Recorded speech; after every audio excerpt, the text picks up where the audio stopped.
Part 2. I hid under my abusive mother's back porch. I found my deceased father while I was down there.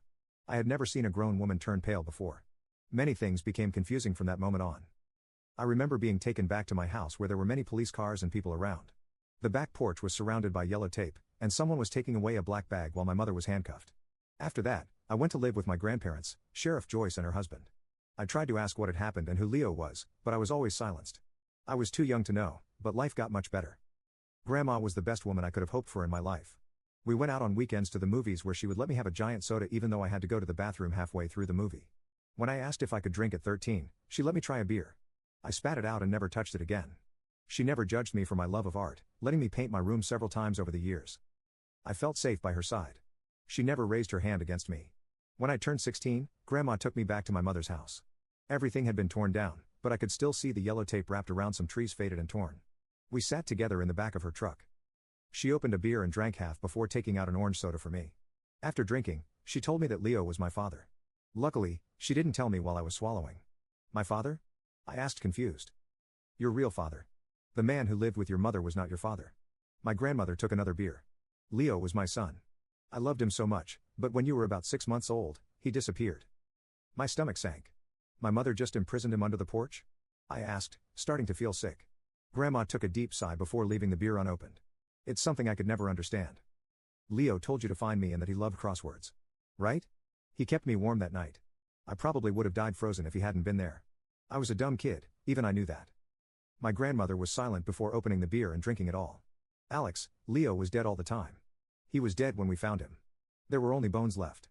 The specialists confirmed it, and your mother confessed to what happened. They had a fight, and she pushed him down the stairs. He broke his neck. She clenched her fists. I knew she had something to do with his disappearance, but I never had proof until you walked into my sheriff's office covered in dirt and told me he was under the porch. I was in shock. I couldn't breathe. All I could do was nod, but I saw him. He was alive. He had that butterfly necklace. I remained silent when Grandma took a small evidence bag out of her pocket. It was the necklace. As I looked at the now empty lot, the cold air seeped into my skin, a deep fear creeping into my bones. Grandma started the car, her expression somber and unwavering. It was then that I noticed something out of place in her expression. Something that reflected my own fear. Grandma, I said, swallowing hard. What is this?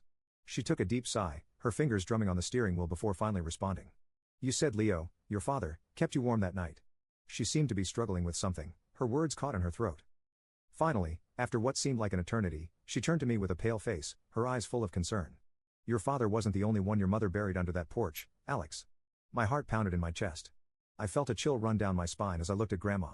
My mind unable to comprehend what she was saying. What do you mean? I choked on the words, my throat dry. Are you saying that I choked on the words, my heart pounding. Are you saying there are more people under the porch? She simply nodded, a tormented look in her eyes. At that moment, the fear I had felt amplified, enveloping me like a suffocating shroud. Leo wasn't the only one. There were other men my mother had betrayed, deceived, and killed.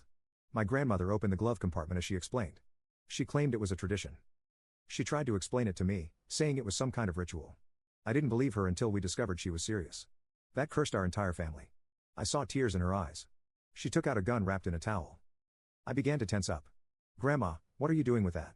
Alex, it's only a matter of time before you become just like your mother, and I become just like you. I saw a tear run down her cheek. She put the gun in my hand and whispered in my ear, pull the trigger so I don't have to. I'll go right after.